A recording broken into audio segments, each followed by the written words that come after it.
I'm Katy. I'm the founder of Joy Women's Wellness. Joy is all about empowering women on their journey to look and feel their best. We help women feel good from the inside out, better mood, more radiant skin, and even sexier sex.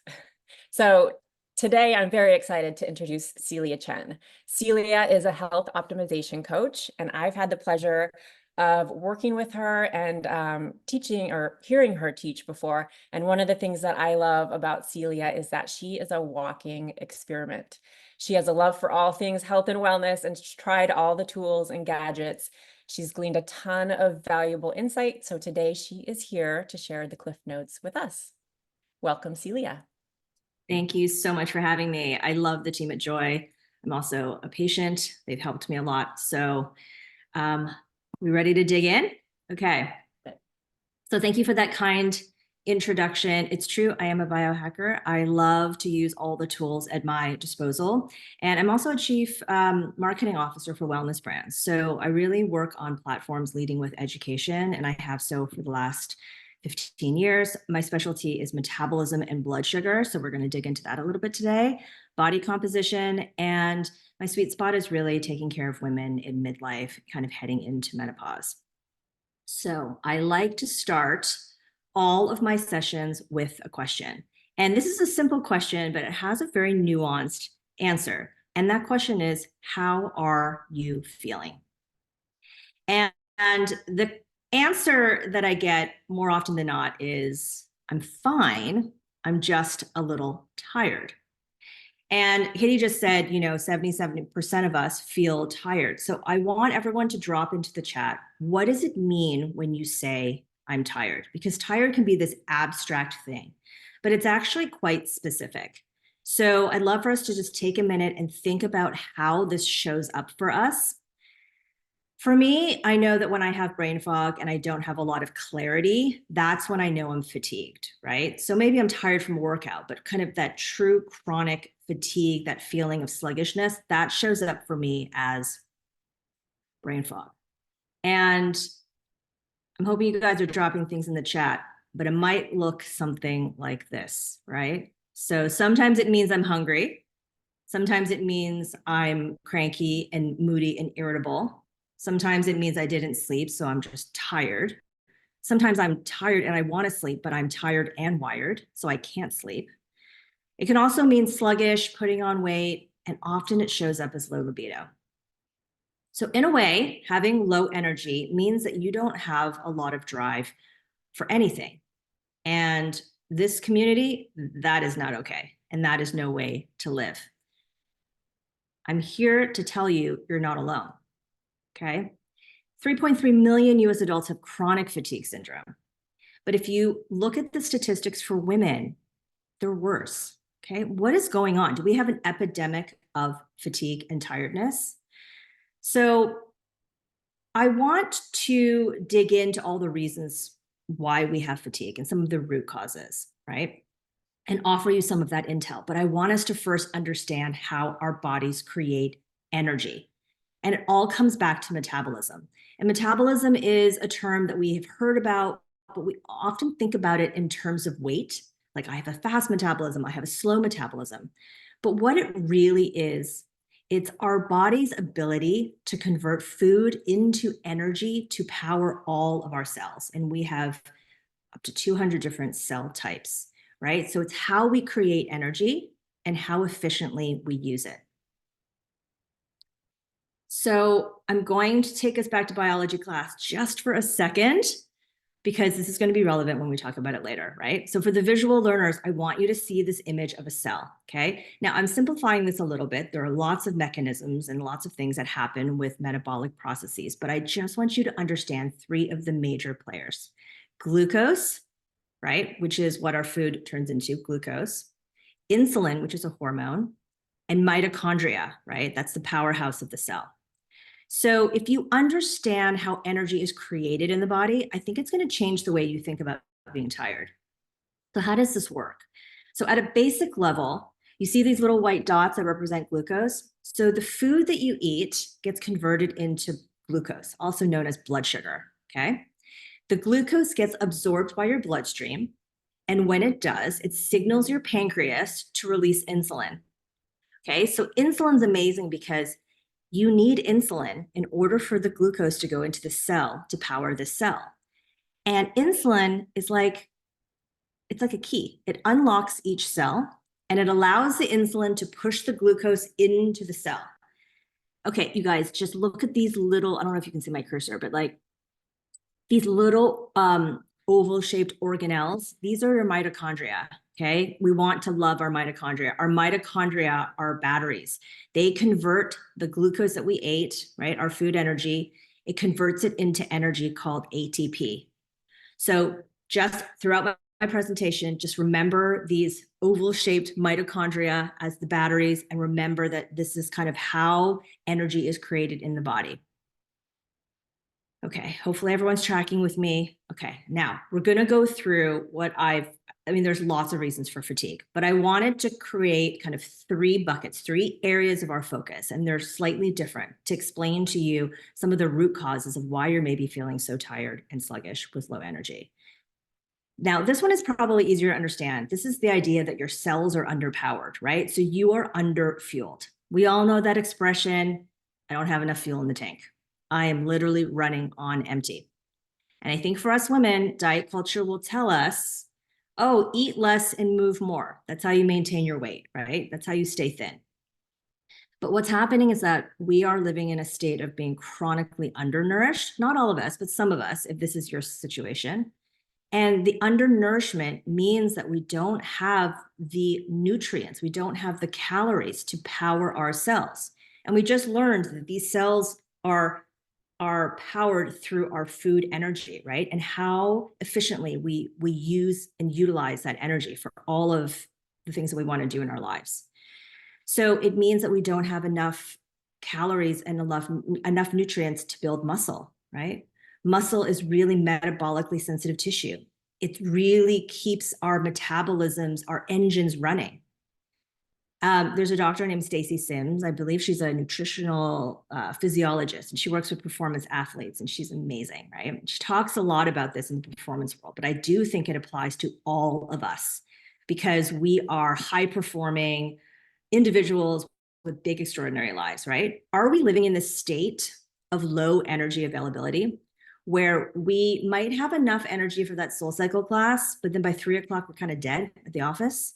Right? Do we have enough calories after our exercise for our basic biological functions to be at an optimal level? The result of being chronically underfueled, right, is that our bodies start to conserve energy, right? Our body slows down some of the non-essential functions, and then it shows up as a sluggish digestion, right? We might have fertility issues. Our libido starts to wane. Our hair stops growing, right? So said in another way, if your iPhone is chronically on like 5%, it still works, okay? Your iPhone still works, right? But it's gonna preemptively dim the screen to conserve energy. Your connection is gonna be slower. Things are gonna run at a suboptimal level. We are the same. If we are unable to power ourselves, we're not gonna be able to meet our energy expenditure, okay? So that's underfueled. Now, this one is a little surprising. This is overfueled, okay? This is kind of the opposite. And what I'm talking about here is that we are overloading our mitochondria. Our cells are getting too much refined grains and sugar. So you're getting too much of that glucose into your bloodstream. And what's happening? Those poor mitochondria, the batteries that are converting all your food energy into cellular energy, get overwhelmed, okay? And when they become overwhelmed, they're like, please God, don't send me any more glucose. Like I'm working fast as I can here. It's going to perform suboptimally. So you've got underfueled and then you've got overfueled, overnourished, too much glucose. And a lot of it is how much we're eating, what we're eating, and the fact that we're not using the fuel that we're ingesting, okay? Because we're sedentary a lot. And where does all that excess glucose go? Right? It has to go somewhere. Okay, the cells are maxed out. The fat is supposed to store the glucose. So the fat cells get maxed out, right? You get a lot of glucose in the fat cells. That's weight gain. Then you have all this excess glucose, right? It's turning into fat. Where is it going to go? Okay, I got to find places for it to go. It's going to go all around your organs, and it's going to show up as visceral fat, which is the really inflammatory fat that leads to chronic disease, right? But it shows up today as fatigue, low energy, suboptimal performance of our cells, okay? So the result of overnourishment, right? High blood sugar, right? Metabolic dysfunction, fatigue, energy crashes, and inflammation kind of today. And that's kind of how we're feeling, right? A little off, like not a lot of energy. But in the future, it's going to show up as prediabetes. It's going to show up as heart disease. It's going to show up as all the things that we don't want, right? So remember these poor little cells, look how tired they are. Okay. You still with me? Okay. One more scenario to go through. Deficiency. Okay. The three areas I want to talk to you about, and there are many, but these are the three major areas. Are you sleep deprived? As busy women who are at the top of their careers, some with young children, we have aging parents, life is very full, right? Most likely we are not sleeping enough, and women need more sleep than men. Okay, chronic stress also leads to sleep deprivation, right? Leads to fatigue. So the low energy is going to impair our blood sugar. Also, when we are sleep deprived, right, signals all of our stress hormones, causes us to overeat. And then you can see it goes right back to this overnourishment thing. So like everything is starting to connect here, right? Everything is in support of our metabolism. Number two, nutrient deficiencies. So we need nutrients. We need nutrients to support our mitochondria, to support our cellular function, our biological functions. So low protein and low carbs, maybe we're underfueled. Maybe we don't have enough amino acids. We don't have enough carbohydrates to create glucose in the body, to create energy. And sometimes it shows up as like low vitamins, low minerals, and these all perform really essential functions, right? So these are going to cause us to, again, be in this kind of like low energy state. We're not getting the nutrients we need to power our cells. And the third one, I mean, this could be its own session, right, guys? Like hormonal imbalance, right? So we are the OG biohackers, women. We're constantly managing our hormones throughout the cycle. So whether you are in your reproductive years and you're dealing with that and fertility, or postpartum, or you're heading into perimenopause where things are getting a little wonky, or you're postmenopause, we do need to pay attention to our hormones. And remember, it's not just the sex hormones, it's cortisol, right? Cortisol is a really important hormone. It's kind of like the king of the hormones. If your cortisol is off, it's going to have this cascade effect and affect all of your sex hormones. So hormonal imbalance is another reason why we could be maybe deficient and why we're feeling like not great today. All of this affects our mitochondria, which means it affects our energy. It shows up as less strength, less power, less mood regulation. Okay, so I just went over three things, okay? Underfueled, overnourished, deficient. Those are three kind of main areas for us to like reframe and think about fatigue and tiredness and low energy, not as just like a state, but also as symptomatic of a metabolism that is maybe a little overwhelmed. But there are a lot of ways to create good energy in the body. If anyone hasn't read Good Energy by my good friend, Dr. Casey Means, it's brilliant. She will do a deep dive. It's a whole book. I only have 20 minutes today, so this is like crib notes, right? But we want to create good energy. And I'm going to share with you a lot of easy things that you can do in some of the foundational categories, little things that you can do to have really great impact. So stay with me. This is where we are going to get some tips and tricks and recommendations. And a lot of this you're probably already doing, but hopefully you're going to see this in a new way now that you kind of understand how this is, again, all in support of our metabolism. Okay, literally you are what you eat, right? So food is molecular information and it rebuilds our cells. So can we, right? I'm going to give you three. I'm going to hope that you're going to put one of these in the chat after this. Let's find one that maybe is a little easier, or maybe one that you're not doing. Drop it in the chat after I finish this section, just so that we feel like we have something that we can like hold on to this weekend and maybe put into practice, okay? And some of these are easy. Some of them are harder, but some of these are easy.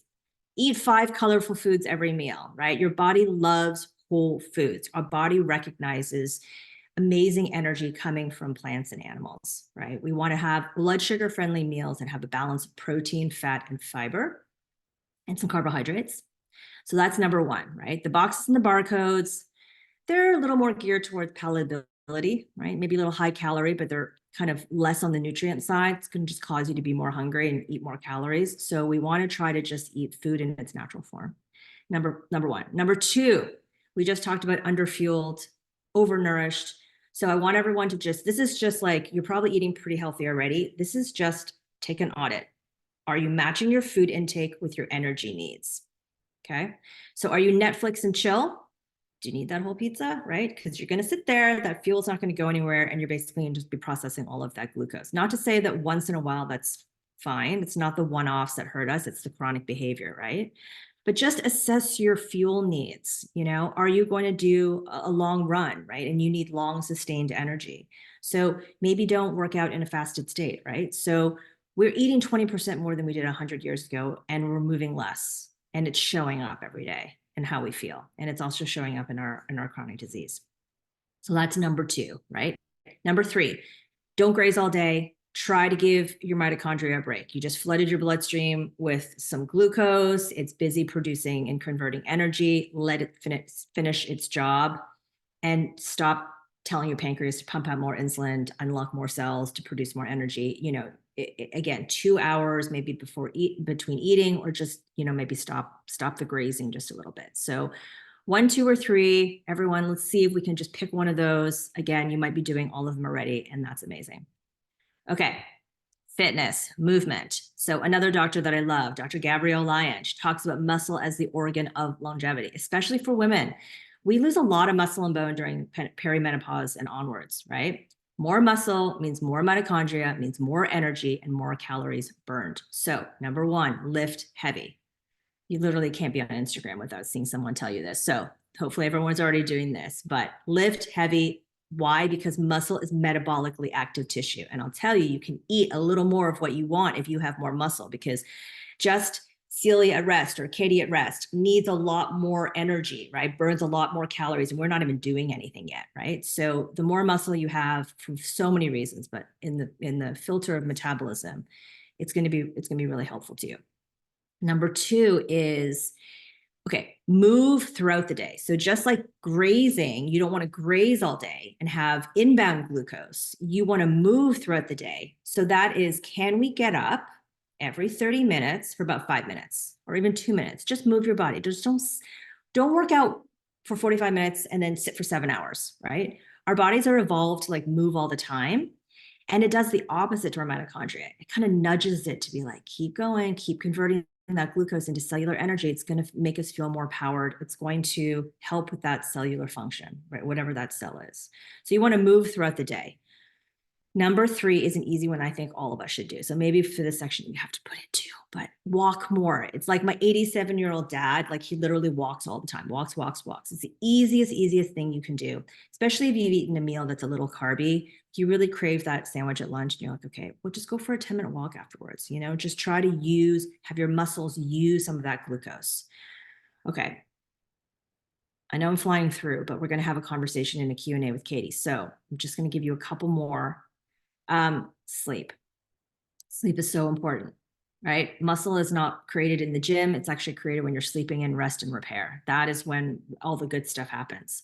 So you want to, these are 3 easy, well, 2 are easy. The first one, get 10 minutes of morning sun. So your sleep is on a clock. It's a circadian clock, right? And in order for you to produce enough melatonin to be able to fall asleep at night and have a really good restful sleep, you want to be able to set that clock when you wake up and tell your cells it's daylight, it's morning. So try to get some natural light in your eyes in the morning. Number 2, this is the hard one. Okay. Go to bed at the same time every night and wake up at the same time every morning. It's kind of hard. Like, we have big lives, right? We're social creatures. We have a lot of stuff going on. But I will tell you, I discovered something in all this research over the last couple of years. There is such thing as social jet lag. Like, we all know what jet lag is, right? You're kind of like, oh, I'm sluggish, I'm tired, I'm kind of nodding off. Like, I just don't feel great. Social jet lag is if you go to bed every week from Monday to Thursday, you go to bed at 10, and on the weekends you rage and you go to bed at 2. That's 4 hours of social jet lag. Again, the one-offs are not going to get you. It's the chronic behavior that eventually is going to just be really taxing on our system. So whenever possible, try to get into a routine. And number 3 is related to food. Give your body a chance to rest and repair, build muscle, support your brain, your cognition. And it's better if you're not digesting food all night. So try to close the kitchen early, right? Just try to give yourself a couple hours before you go to bed. Okay, now stress. Now, this one is hard because I'm going to say, everyone just be mindful of the stress. And everyone's going to say, okay, but life. Chronic stress damages your mitochondria, and your cells cannot tell the difference between a perceived threat and being in actual danger. Okay, isn't that wild? Like, are you being chased by a bear? Because that's how we evolved, right? But we're not being chased by a bear. We're just on social media, watching the election or watching the, really kind of fear and anxiety inducing news, and it's stressful. So, to the best of your ability, number one is try not to doom scroll. It causes inflammation. It causes a stress response in the body. The stress response is going to eat up a lot of your vitamins. It's going to impact your sleep. It's going to affect your blood sugar. It's, again, going to have this cascade that's going to affect everything that we just talked about, right? So managing your stress is important, your chronic stress. Number two, there are such things as good stressors. So you guys have probably heard like saunas are really great and cold plunges to a certain extent for women. But you can actually apply some good stressors to kind of mitigate the chronic stress. So you can use temperatures. So a sauna is great. It's going to support your sleep. It's going to reduce your stress. It's going to produce this whole cascade of feel-good hormones. Saunas are really great, right? They've been known to extend your life. So you can use some positive stressors here to support your metabolism, to decrease your stress, to improve your sleep, which will give you more energy. The third is toxins. Okay, most of us live in cities. There's a few toxins we can't really avoid. You can have an air purifier in your house, but just, again, be mindful of what you're eating, what you're putting on your skin, the candles that you're burning at home. You want to try to reduce those environmental stressors so that you don't damage your mitochondria, right?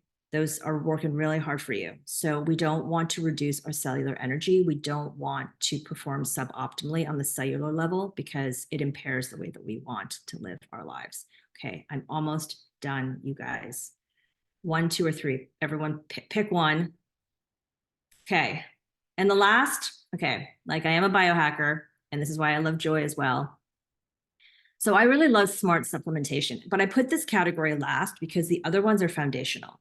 So I want everyone to know that there are little things that you can do in your daily life, little micro decisions that you can make that are going to empower you to feel better, right? And it's lots of little things. That is just how you live your life. That is your lifestyle. But we live in modern times, and there's nothing natural about how we live today. So we're really lucky to be able to have biosensors, biowearables, access to peptides. We can call in our own blood work, right? It's not gated information anymore. So I like to say you can't fix what you can't measure. So I always do blood work. I do a comprehensive panel. I do it with joy. And I have identified some nutrient deficiencies that were easy fixes for me, right? I was really low in ferritin. My hair was kind of falling out. I was feeling really tired, and that's an easy one. So smart supplements can be a great way, right? So that's the first thing. Try to get most of what you can from whole foods, but it's hard today. We have different soil, we have different air, we have different demands, energy demands, we have different stressors. So smart supplements are great. The second, this is a new area, and it's super exciting, you guys. So peptide protocols. Peptides are signaling agents. They tell our cells what to do, like that they already know how to do, but how to do them a little better, right? So I'm 51. I would like my cells to be a little more like 31. So, I really like peptides because they kind of help give our cells that boost to do what they do. So optimal cellular processing. NAD plus is a great one for cellular energy. Katy and I can dig into this later when we go into the Q&A if anyone's interested in peptides. And of course, we can't talk about peptides without talking about the GLP-1s. They can be a game changer for a lot of people who are dealing with weight issues and metabolic issues.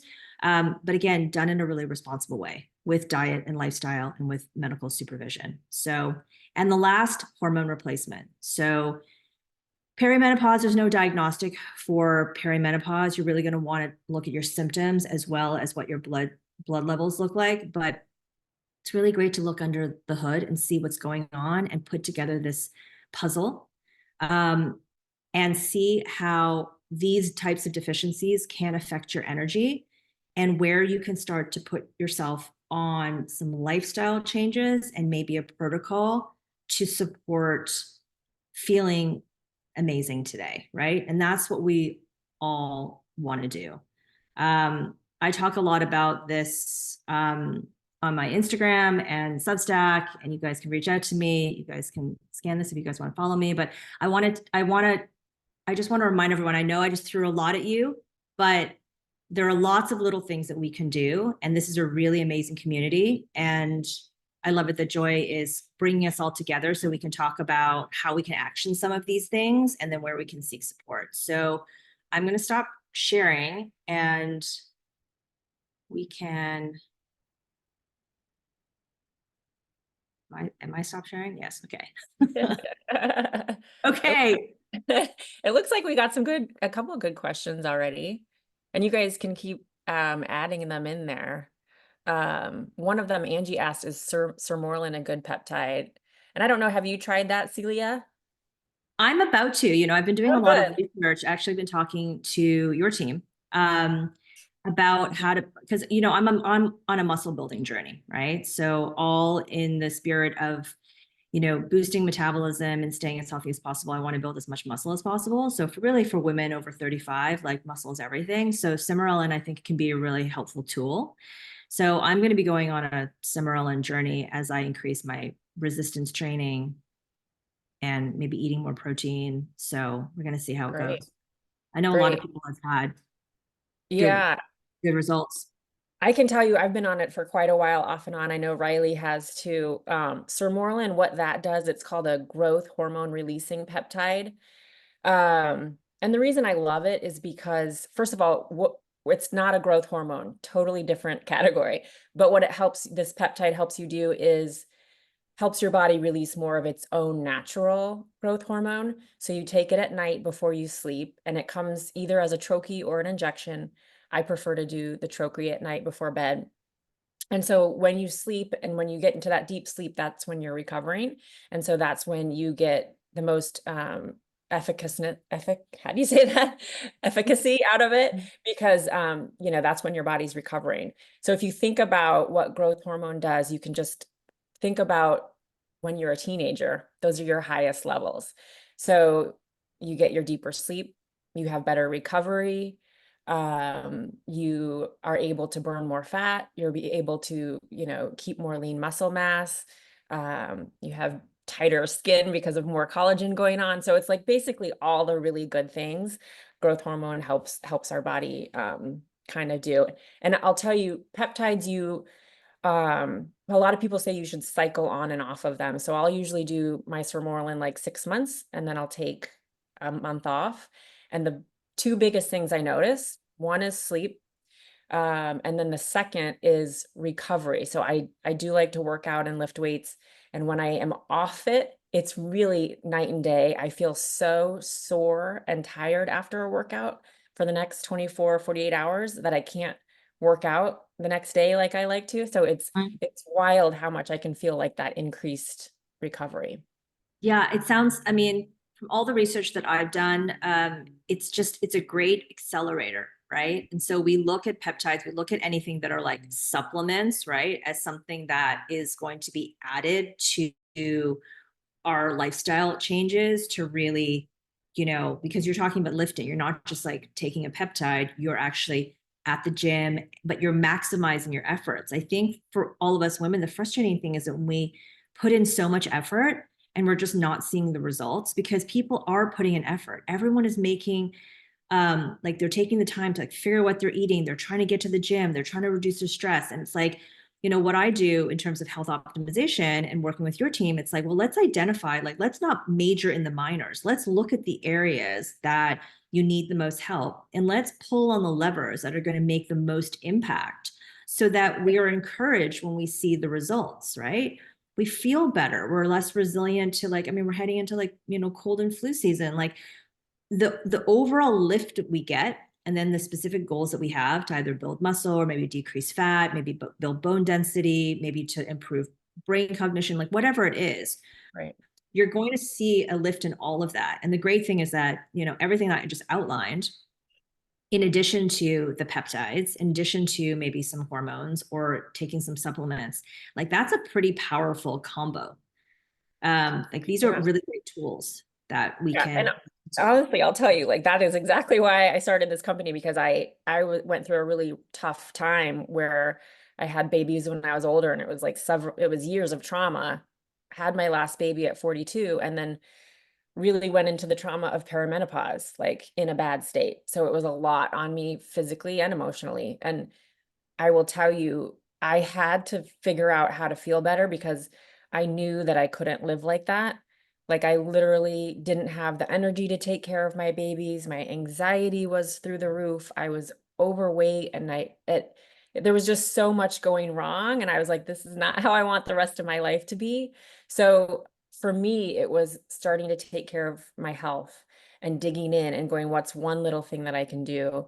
And just do one small thing and make that change. And then that kind of for me, it snowballed, and I kept trying different things, and I kept, changing my lifestyle, my daily routines one day at a time. And that's exactly why, Joy is here to give access to that information and access to therapies that were like very life changing for me personally. Yeah, I mean, I think it's if you look at this, also this stage, right? If you look at kind of perimenopause, so if I'm saying, let's say 35 and on, in terms of care in this category, it's some staggering statistic, like one menopause expert for every 34,000 women in the US, right? Wow. So I think the community that you're building at Joy, it's just like we are willing to put in the work, where we are resourced and we want to actually change, right? We want to make healthier decisions for ourselves and our families. And we don't have a lot of places to turn, right? So we want to find communities where we have access to accurate information and people who are really like, I always add a little science to these presentations. I just want people to understand fundamentally like how your body works. Because if you understand that, Mm.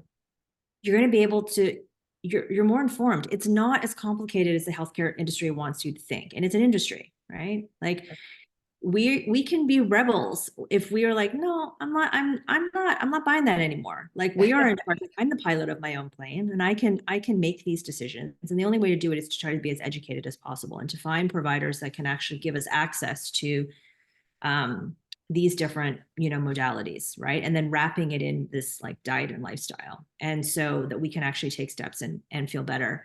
I mean, my Mm. story is different. Like I don't have children, but I was like in my late 40s. I was the CMO of a skincare brand. We just raised $15 million. It was COVID. And I was like, this is the job of a lifetime. I'm going to go and I'm going to do this. And I hit a wall so hard. Everything that I used to get away with just didn't fly anymore. My hair was falling out. I was breaking out. I was exhausted all the time. And, a lot of us are like, okay, it's like a coffee, sugar, and wine rinse and repeat, right? And it's just everything was, I mean, it was during COVID. So it was chronic stress, stressful job, stressful relationship, and your body's like, no more, right? And it took me going to a doctor to say, oh, you are at the beginning of pre-diabetes. Your metabolism, like you're literally breaking your metabolism. Your body cannot make energy. This is what we just talked about. Yeah. And she was like, oh, just take metformin. And if I had just taken metformin on that day with that doctor, I would not, first of all, probably be doing this, right? Because I've now made it my life's work. Because what I found out was so like illuminating, but also so frustrating to me that this basic information wasn't something that we were sharing with people. Because I'm like, oh, I just managed my blood sugar and I understood how my metabolism worked and how my body actually creates energy Mm. instead of just taking a pill, right? At day one. It's like, okay, there are tools. Metformin is an excellent tool, but it is one of many, many, many tools. But when you start there, it almost cheats you from the other thing, right? We go Right. for the quick fix. But health doesn't start in a doctor's office. Health starts with all the micro decisions that we make every single day. And that is the foundation of our health. And then we have amazing access to all of these different modalities that we can layer on and then really accelerate our our success. And I think that is what I'm really optimistic about, is that 75% of what I do is like kind of preventative, then 25% is regenerative. It's like, okay, but we're living in this crazy world right now, so why wouldn't we use all of the technology and innovation available to us right? I love that. So And that is actually, what I love. regeneration is a very key word there because I see a question that says, with peptides like Sermorelin, GLP, what happens after you go off of them? Do your levels return to what they were prior to being on them? I love that question, and I feel like that ties in to regeneration.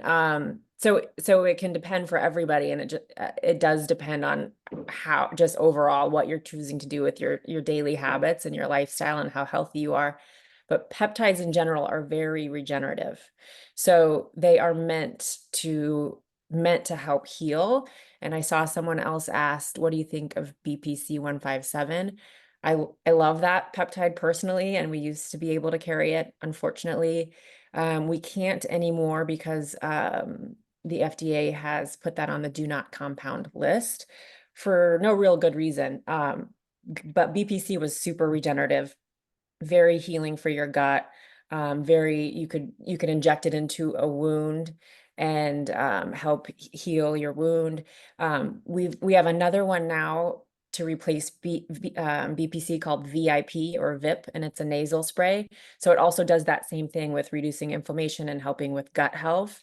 Um, so again, BPC was meant, and now VIP is meant to really help heal whatever is going on. And then obviously when you're healing and when you're helping that inflammation, you need to make the right choices so you're not going to continue that inflammation, right, Celia? Obviously, if you have a food sensitivity or if there's like gluten or something is not agreeing with you, yeah, you're probably going to have to be on that peptide forever. But if you can get on the peptide, heal that inflammation, take away the source of inflammation or the root cause, then you're going to be better from there on out and actually healed and not reliant on something to take the rest of your life.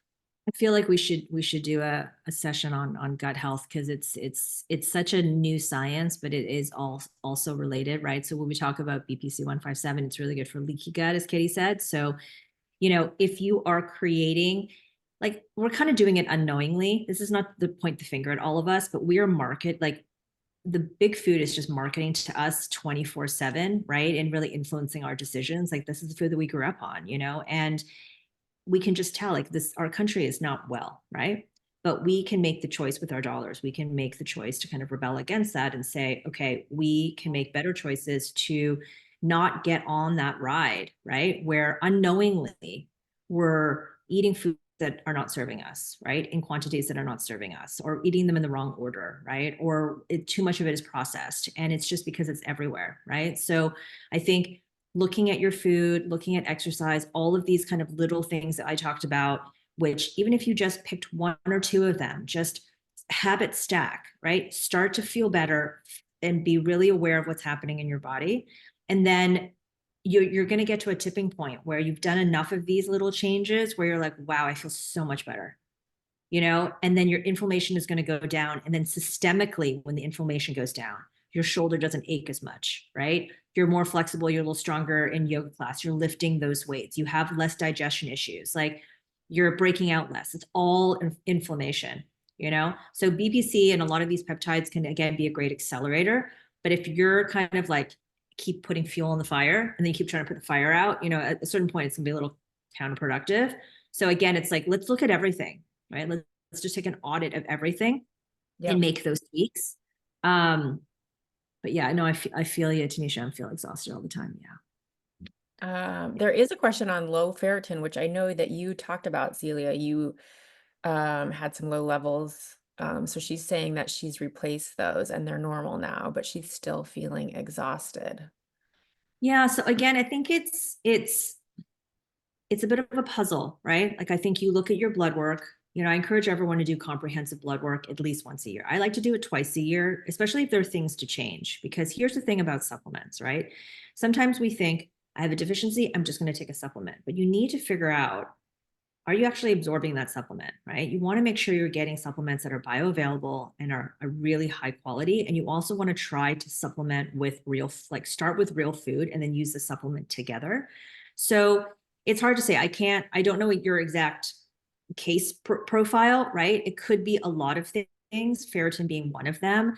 Fixing your ferritin, you might want to look at your B12 level, your B levels. You might want to look at your vitamin D. You might kind of look at a more comprehensive panel to see what else is going on. It also depends on how old you are, what food you're eating, if you're sleeping. Like, again, it's multifactorial because symptom, right, shows up, but the root cause is metabolism. And as I just kind of outlined, metabolism is like the foundational, your body's foundational ability to like create energy. So if you are still feeling fatigued, there's still a leak. There's still something going on that you need to remedy. And it could be a variety of those things.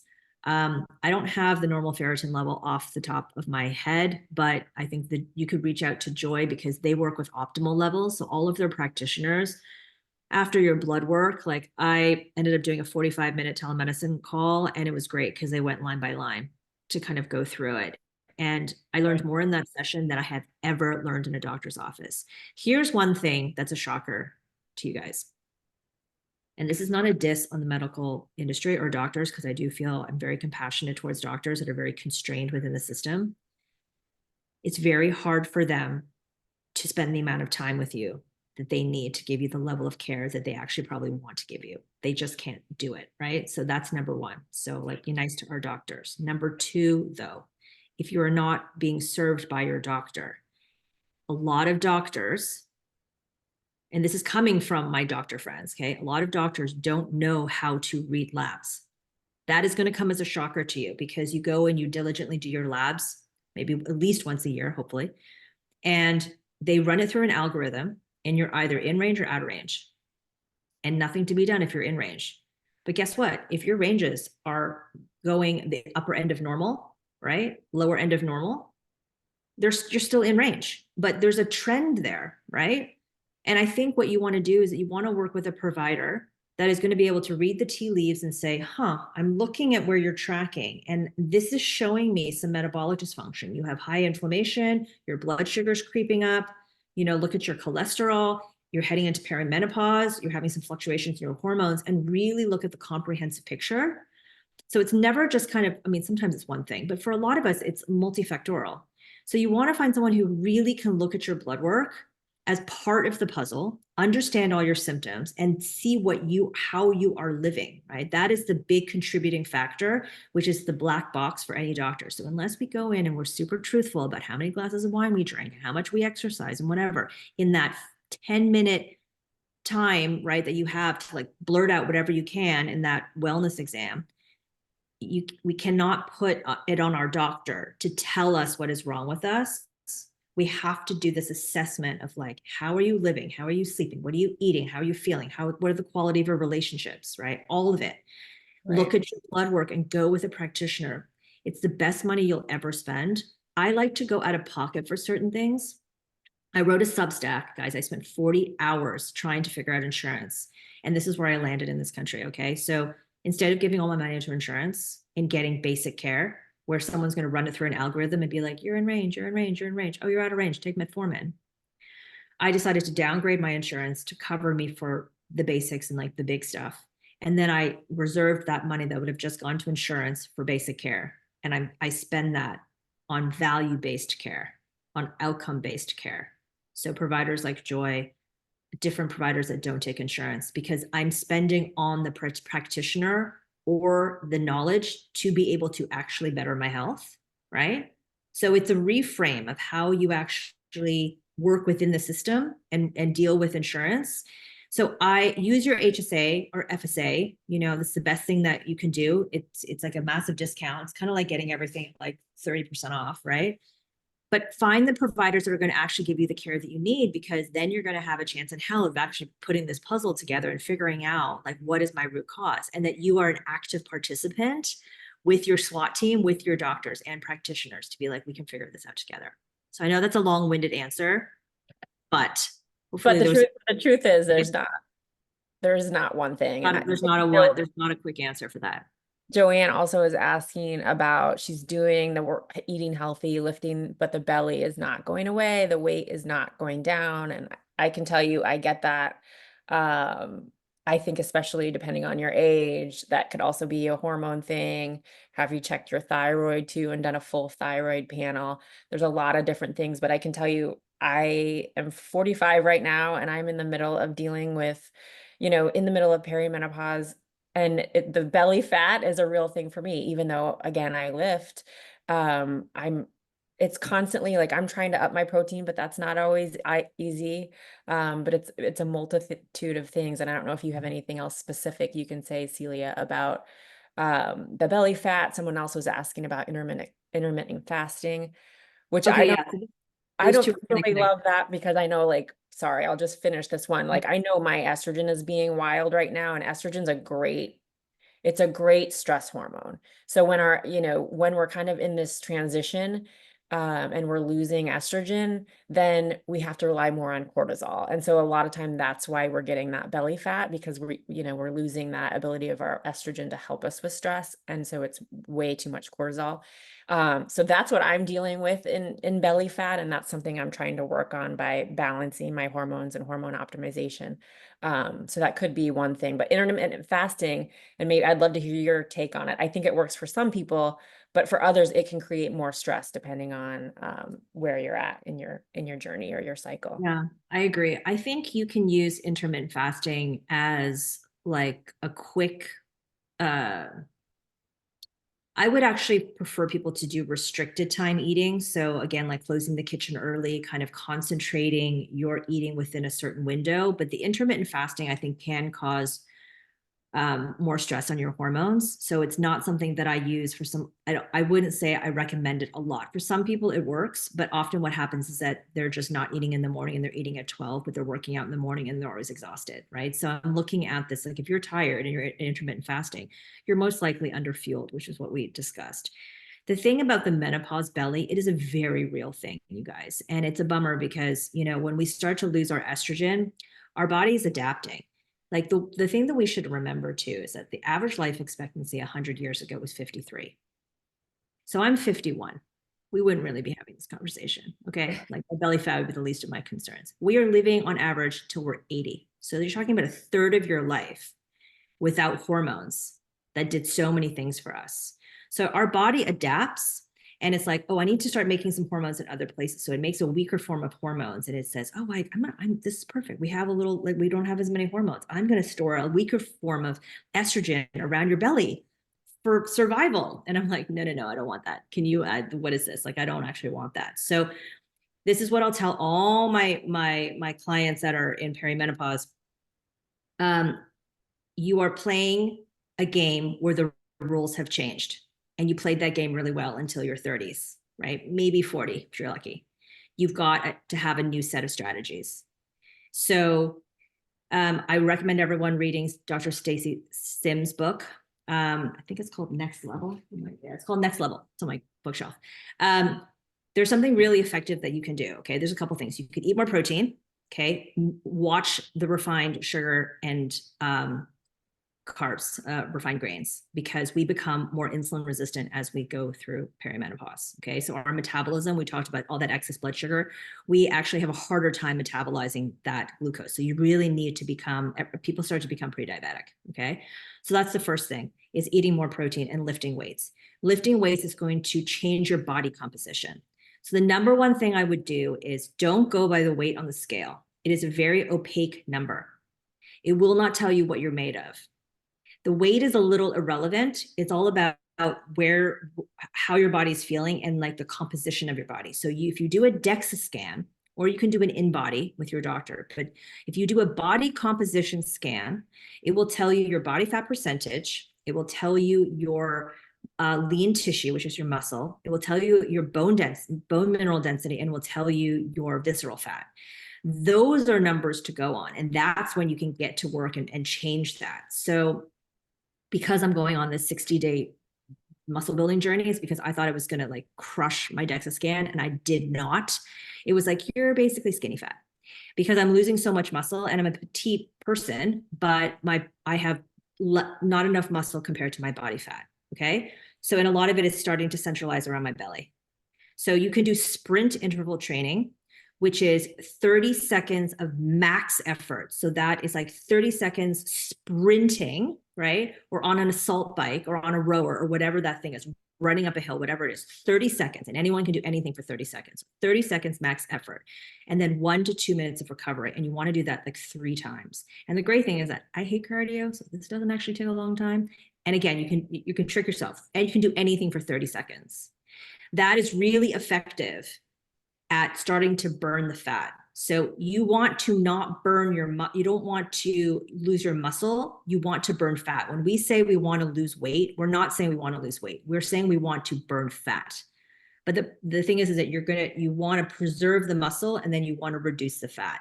So this body composition thing is like a little tricky, but my advice to anyone who's dealing with menopause middle is hormones. It's because of your hormones. But the way to mitigate against that is either you're going on HRT, which can help with metabolism in general, right? But you're going to want to look at your food, and you want to change your fitness. So this is a little less of the soul cycle and the berries and the long runs. If you love it, do it once in a while, but just know that's not the thing that's going to recompose your body. It's the heavy weights and it's the sprint interval training that is really going to make a large contribution in the recomposition bucket that we're focusing on. We should make this into another class, because this is like, there's some good stuff here. And this is honestly, this is the thing that drives a lot of people. This is the thing that really kind of motivates people, just to be like, like I'm doing all the things and like my jeans don't fit and like my body's changing, and it's like, no bueno. And we want to feel strong. We don't want to be frail. It's not about being skinny anymore. It's about being really strong and powerful, but we have to change the rules. So those are the 2 takeaways I would give for whoever asked about belly fat. But I think we can all agree that it's a thing. Agree. It's a thing. And Julie said she's in her early 30s. Is that the same approach for her? Well, just congratulations, Julie.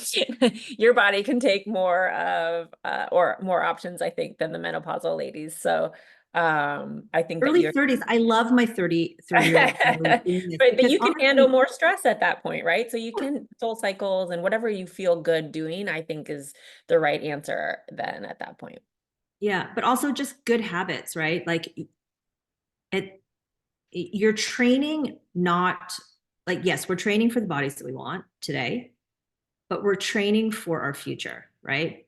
You want 60-year-old and 70-year-old version of you to be able to carry your groceries up the stairs, to be able to get down on the floor and maybe play with a grandkid and actually be able to get up again. We can lose up to 20% of our bone density, right?